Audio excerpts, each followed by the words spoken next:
မိပညာတက္ကသိုလ်လားအနုပညာတက္ကသိုလ်လားမကြခင်ဝီလီဟက်ပြောဦးစီးကျပါမယ် education seminar တွေကိုတက်ရောက်ပြီးတော့မိမိရဲ့ပညာရေးအိမ်မက်အလုပ်ကိုင်ခွင့်နဲ့စတဲ့အပိုင်းခန္ဓာတွေအထိပါတအိုးချင်းအခမဲ့တိုင်ပင်ဆွေးနွေးလို့ရနေပြီနော်ဒီတစ်ခါမြန်မာကျောင်းသားကျောင်းသူတွေအတွက်ဖိတ်ခေါ်ထားတဲ့တက္ကသိုလ်တွေကတော့ Georgia Institute of Technology နဲ့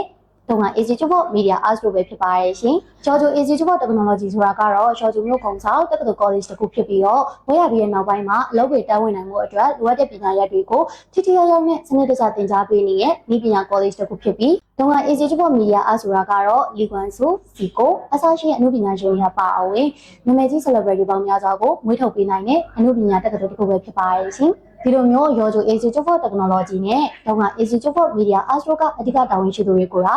ရောက်ဆွေးနွေးပေးသွားမယ် education seminar တွေကိုတော့ရန်ကုန်နဲ့မန္တလေးမြို့မှာနှစ်ကြိမ်တိတိကျင်းပပြုလုပ်ပေးသွားမှာပဲဖြစ်ပါရဲ့ရှင်မန္တလေးမြို့ရော်ရဘုံတို့အတွက် March 23ရက်နေ့ Perfect Hotel မှာမနက်9:00နာရီခွဲကနေပြီးတော့နေ့လယ်10:00နာရီထိကျင်းပပြုလုပ်ပေးသွားမှာဖြစ်ပြီးတော့ရန်ကုန်မြို့ရော်ရဘုံတို့အတွက်ကတော့ March 25ရက်နေ့နိုဘယ်ရန်ကုန် Match မှာနေ့လယ်12:00ခွဲကနေပြီးတော့ညနေ3:00နာရီထိကျင်းပပြုလုပ်ပေးသွားမှာပဲဖြစ်ပါရဲ့ရှင်အခမဲ့ပညာရေးဆွေးနွေးမှုရဲ့အပြင် special discount တွေလက်ဆောင်တွေမှာအရှာယူနိုင်အောင်မှာဖြစ်လို့ကိုရတော့စိတ်ကိုရှိထားတဲ့သူတွေကဒီလိုအခွင့်အရေးမျိုးကိုလုံးဝလက်လွတ်မခံမဲနဲ့ comment box တွေကဖောင်လေးကိုဖြည့်စည်ရင်ပေးသွင်းပြီးတော့လာရောက်ဆွေးနွေးဖို့အတွက်ဖိတ်ခေါ်လာရပါတယ်ရှင်